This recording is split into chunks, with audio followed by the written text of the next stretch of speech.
ശ്രീജിത്ത് പറഞ്ഞോളൂ. ചോദ്യം കേട്ടില്ല മഞ്ജുഷ്. അല്ല, ഇതിനൊരു തീവ്രവാദ ചാപ്പ് കുത്തുന്നു എന്നുള്ളതാണ്. മുസ്ലിം സമൂഹത്തെ അവഹേളിക്കുകയാണ്.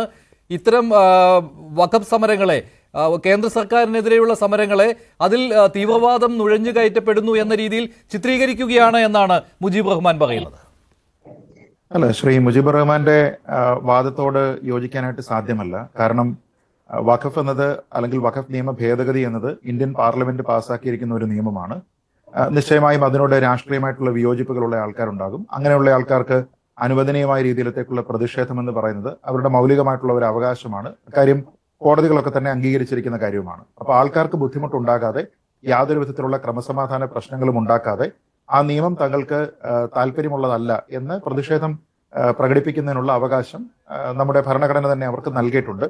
അതവർ ചെയ്യുന്നതിലോ ഏതെങ്കിലും സംഘടന ചെയ്യുന്നതിലോ ഒന്നും തന്നെ എന്തെങ്കിലും പ്രശ്നമുണ്ട് എന്ന് ഞാൻ കരുതുന്നില്ല, പ്രൊവൈഡഡ് അത് നമ്മുടെ പബ്ലിക് ഓർഡറിനെയോ നമ്മുടെ പൊതു ഗതാഗതത്തിനെയോ നമ്മുടെ നാട്ടിലുള്ള നിയമവ്യവസ്ഥയോ ഒന്നും തന്നെ അത് വെല്ലുവിളിക്കുന്നില്ല എങ്കിൽ.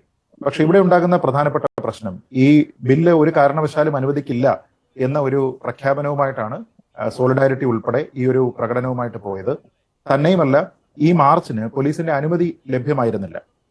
അപ്പോൾ നമ്മളൊരു പ്രതിഷേധ പ്രകടനം നടത്തണമെങ്കിൽ നമ്മുടെ നാട്ടിലുള്ള വ്യവസ്ഥാപിതമായിട്ടുള്ള നിയമപ്രകാരം പോലീസിന്റെ അനുമതി ആദ്യമായിട്ട് കരസ്ഥമാക്കുക എന്നുള്ളതുണ്ട്.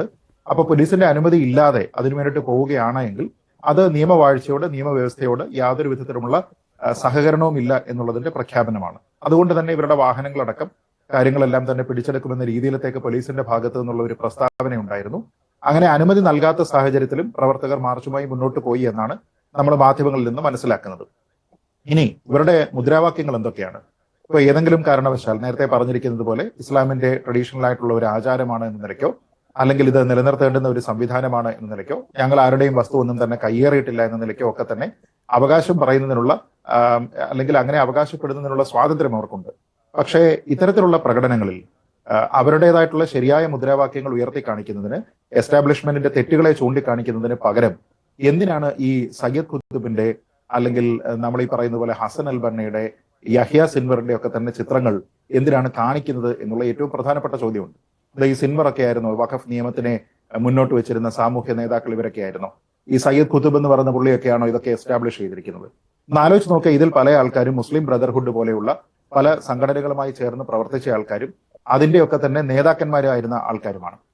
അതേപോലെ തന്നെയാണ് ലോകത്തെ വിവിധ രാജ്യങ്ങൾ തീവ്രവാദ സംഘടന എന്ന രീതിയിലത്തേക്ക് ടേം ചെയ്തിരിക്കുന്ന ഹമാസിനെ പോലെ അങ്ങേയറ്റത്തെ നരാധമ പ്രവർത്തനങ്ങൾ ചെയ്യുന്ന ഒരു സംഘടനയുടെ നേതാവായിരുന്ന സിൻവറിന്റെ ഒക്കെ ചിത്രങ്ങൾ എന്തർത്ഥത്തിലാണ് ഇത്തരത്തിലുള്ള പ്രതിഷേധ പ്രകടനങ്ങളിൽ കാണിക്കുന്നത് എന്നുള്ളതാണ് പ്രശ്നം. ഈ ഹമാസിന്റെ ചിത്രങ്ങൾ നേരത്തെയും ഇവിടെ പല പ്രതിഷേധങ്ങളിലും ഉയർത്തിക്കാട്ടിയിരുന്നു. പിന്നെ നേരത്തെ നമ്മൾ ചർച്ച ചെയ്തതാണല്ലോ ഈ ആനപ്പുറത്ത് ചിത്രങ്ങളുമായി വന്ന കാര്യമൊക്കെ. പക്ഷെ ഇവിടെ മുസ്ലിം ബ്രദർഹുഡിന്റെ സ്ഥാപകന്റെ ചിത്രവും ഇമാം ഹസനുൽ ബന്നയുടെയും മുസ്ലിം ബ്രദർഹുഡിന്റെ നേതാവായ സയ്യിദ് ഖുത്ബിന്റെയും ചിത്രം ഉയർത്തിക്കാട്ടുക എന്ന് പറയുമ്പോൾ അടുത്ത പടിയിലെ കാര്യങ്ങൾ പോയി എന്ന് ചിന്തിക്കേണ്ടി വരില്ലേ? ഹമാസും കടന്ന് മുസ്ലിം ബ്രദർഹുഡിലെത്തി നിൽക്കുന്നു കാര്യങ്ങൾ. അങ്ങനെ തന്നെയാണ് അത് കരുതേണ്ടത്. കാരണം നമ്മുടെ നാട്ടിൽ നമ്മൾ കണ്ടിട്ടുണ്ട്, ഇവിടെ ഓട്ടോറിക്ഷകളിലൊക്കെ തന്നെ സിൻവറിന്റെയും പിന്നെ വേറെ ആരുടെയാണ് ഇസ്മായിൽ ഹനിയുടെയും ഒക്കെ ചിത്രങ്ങളൊക്കെ പതിപ്പിച്ചിട്ട രീതിയിലത്തേക്കുള്ള കാര്യങ്ങളൊക്കെ നമ്മൾ മാധ്യമങ്ങളിലും അതേപോലെ സമൂഹ മാധ്യമങ്ങളിലും ഒക്കെ കണ്ടതാണ്. ഞാൻ ചോദിക്കുന്നത്, ഈ രീതിയിലത്തേക്ക് പ്രവർത്തിക്കുന്ന തീവ്രവാദികൾക്ക് കേരളത്തിലുള്ള ഒരു സമരത്തിൽ എന്താണ് കാര്യം? നിങ്ങൾക്ക് സമാധാനപരമായിട്ട് പ്രതിഷേധിക്കണമെങ്കിൽ അതിനുള്ള എല്ലാ അവകാശങ്ങളും ഉള്ളപ്പോൾ എന്തിനാണ് ഈ തീവ്രവാദികളെ നിങ്ങൾ കൂട്ടുപിടിക്കുന്നത്? തീവ്രവാദ ആശയങ്ങളെ നിങ്ങൾ എന്തിനാണ് കൂട്ടുപിടിക്കുന്നത്? ഈ നേതാക്കന്മാരൊക്കെ കേരളത്തിന് വേണ്ടി എന്ത് ചെയ്തിട്ടുണ്ട്? ഈ നേതാക്കന്മാരൊക്കെ നമ്മുടെ നാട്ടിലുള്ള മുസ്ലിങ്ങൾക്ക് വേണ്ടി എന്ത് ചെയ്തിട്ടുണ്ട്? ഒന്നും ചെയ്തിട്ടില്ല. അപ്പൊ ഇതിനെ കേവലം ഒരു മതവിഷയമായി മാറ്റിക്കൊണ്ട് മതത്തിൻ്റെതായിട്ടുള്ള പ്രചരണത്തിന് വേണ്ടി, തെറ്റായ രീതിയിലത്തേക്കുള്ള പ്രചരണത്തിന് വേണ്ടി പൊളിറ്റിക്കൽ ഇസ്ലാമിനെ ഒരു ടൂളായിട്ട് ഉപയോഗിക്കാനായിട്ടുള്ള ഒരു ശ്രമമാണ്. അപ്പൊ നമ്മൾ ഈ മുസ്ലിം ബ്രദർഹുഡിനെ പറ്റി ആലോചിച്ച് നോക്കിയുള്ളൂ. എത്ര രാജ്യങ്ങളിൽ, എത്ര മുസ്ലിം രാജ്യങ്ങളിൽ നിരോധിക്കപ്പെട്ട ഒരു സംഘടനയാണ് മുസ്ലിം ബ്രദർഹുഡ് എന്ന് ആലോചിച്ച് നോക്കുക. നമ്മുടെ നാട്ടിലെ ഗൾഫ് കൺട്രീസിലെ പല രാജ്യങ്ങളിൽ, UAE ഉൾപ്പെടെയുള്ള പല രാജ്യങ്ങളിൽ നിരോധിക്കപ്പെട്ട ഒരു സംഘടനയാണ്. ബഹ്റൈനിൽ നിരോധിക്കപ്പെട്ടതാണ്, സൗദി അറേബ്യയിൽ നിരോധിക്കപ്പെട്ടതാണ്, പിന്നീട് മറ്റു പല രാജ്യങ്ങളിലും റഷ്യയിലും സിറിയയിലും ഒക്കെ അടക്കം നിരോധിക്കപ്പെട്ട ഒരു സംഘടനയാണ് മുസ്ലിം ബ്രദർഹുഡ്. അവർക്ക് എന്താണ് നമ്മുടെ നാട്ടിലുള്ള വഖഫ് നിയമത്തിൽ കാര്യം? അപ്പൊ തീവ്രവാദത്തിനെ പിന്തുണയ്ക്കുന്നു എന്ന രീതിയിലത്തേക്ക് വലിയ ആക്ഷേപമുള്ള ഒരു സംഘടന വേണമെങ്കിൽ സാങ്കേതികമായിട്ട് ഇത് പറയുന്നുണ്ടെങ്കിൽ ഇവരെന്ത് പറയും? ഇന്ത്യ ബാൻ ചെയ്തിട്ടില്ലല്ലോ ഹമാസിനെ, അല്ലെങ്കിൽ ഇന്ത്യ ബാൻ ചെയ്തിട്ടില്ലല്ലോ മുസ്ലിം ബ്രദർഹുഡിനെ. അതിന്റെ ആവശ്യമില്ലെന്നേ. ഇന്ത്യ ഒരു സംഘടനയെ തീവ്രവാദ സംഘടനയായിട്ട് ഡെസിഗ്നേറ്റ് ചെയ്യുകയും അതിനെ തീവ്രവാദികളുടെ പട്ടികയിലേക്ക് ഉൾപ്പെടുത്തുകയും ചെയ്യുന്നത് എപ്പോഴാണ്? അവര് ഇന്ത്യക്കെതിരെ നമ്മുടെ ടെറിട്ടോറിയൽ ഇന്റഗ്രിറ്റിയെ ചോദ്യം ചെയ്തുകൊണ്ടുള്ള ഏതെങ്കിലും ഒരു നടപടി സ്വീകരിക്കുന്ന സമയത്താണ്. അപ്പൊ അതല്ലാതെ വെറുതെ ഈ ലോകത്ത് ഏത് രാജ്യത്തും പ്രവർത്തിക്കുന്ന തീവ്രവാദ സംഘടനയെല്ലാം ഇന്ത്യ ഔദ്യോഗികമായിട്ട് റെക്കഗ്നൈസ് ചെയ്യേണ്ടത് ആവശ്യമില്ല. ഒരു സംഘടനയും ലോകത്തിൽ അങ്ങനെ ചെയ്യാറില്ല. അപ്പൊ നമ്മുടെ രാജ്യത്തിനെതിരെ എന്തെങ്കിലും ചെയ്തിട്ടുണ്ടെങ്കിൽ മാത്രമാണ് നമ്മുടെ പട്ടികയിലേക്ക് അവർ വരുന്നത്. മറിച്ച് നിങ്ങളോട് ചോദിക്കേണ്ട ചോദ്യം ഈ സംഘടനകളെ ഇന്ത്യ എൻഡോഴ്സ് ചെയ്യുന്നുണ്ടോ എന്നുള്ളതാണ്. ഉദാഹരണത്തിന് പാലസ്തീന്റെ കോസിനൊപ്പമാണ് ഇന്ത്യ എന്ന് പറയുമ്പോൾ ഇന്ത്യ പറയുന്നില്ല ഹമാസിനൊപ്പമാണെന്ന്. ഇന്ത്യ ഒരിക്കലും പറഞ്ഞിട്ടുമില്ല ഹമാസിനൊപ്പമാണെന്ന്. കാരണം പാലസ്തീന്റെ കോസും ഹമാസിന്റെ കോസും സെപ്പറേറ്റ് ആണ്. പാലസ്തീനിലുള്ള ജനതയ്ക്ക് അവിടെ ന്യായമായിട്ടുള്ള ജീവിക്കാനുള്ള അവകാശവും ആ മണ്ണിലുള്ള സ്വാതന്ത്ര്യവും വേണം എന്ന് പറയുന്ന പൊസിഷനൊപ്പമാണ് ഇന്ത്യൻ ഗവൺമെന്റ് ആര് ഭരിച്ചിരുന്ന സമയത്ത്, അത് BJP എന്നല്ല കേട്ടോ, ആര് ഭരിച്ചിരുന്ന സമയത്തും അത് തന്നെയാണ്. പക്ഷെ എന്ന് കരുതി ഹമാസ് അവിടെ ചെയ്യുന്നത് തീവ്രവാദ പ്രവർത്തനമാണ്. ഇപ്പൊ നമ്മുടെ നാട്ടില് ഈ പറയുന്ന പല ആൾക്കാരെ പറയുന്നില്ലേ, ഇപ്പൊ ഈ മുസ്ലിം ബ്രദർഹുഡിന്റെ നേതാക്കന്മാർ, ഇപ്പൊ സയ്യിദ് ഖുത്തുബ്, ഈ സയ്യിദ് ഖുത്തുബിന്റെ റൈറ്റിംഗ്സ് ഒക്കെയാണ് അൽ ഖയ്ദ പോലെയുള്ള IS പോലെയുള്ള പല തീവ്രവാദ സംഘടനകളും പ്രചരിപ്പിച്ചിരിക്കുന്നത്. അൽ ഖയ്ദയൊക്കെ പ്രചരിപ്പിച്ചിരിക്കുന്നത് ഇദ്ദേഹത്തിന്റെ എഴുത്തുകളാണ്.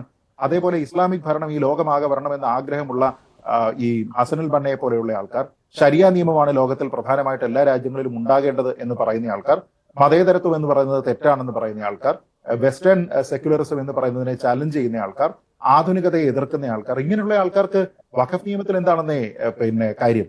നമ്മുടെ നാട്ടിലുള്ള ഒരു പ്രതിഷേധത്തിൽ ഇവന്മാരുടെയൊക്കെ റോൾ എന്താണ്? ഇങ്ങനെയുള്ളവന്മാർക്കൊന്നും ഒരു റോളുമില്ല. കേരളത്തിലെ സംബന്ധിച്ചിടത്തോളം, ഇന്ത്യയെ സംബന്ധിച്ചിടത്തോളം, ഈ നാട്ടിലെ മുസ്ലിങ്ങളെ സംബന്ധിച്ചിടത്തോളം നയാ പൈസയുടെ ഉപകാരം ഉണ്ടായിട്ടുള്ളവന്മാരല്ല ഇവന്മാരല്ല. തീവ്രവാദികളായിട്ടുള്ള പല ആൾക്കാരാണ്. ഈ യഹ്യ സിൻവറിനെ പോലുള്ള ആൾക്കാരെല്ലാം തീവ്രവാദികളാണ്.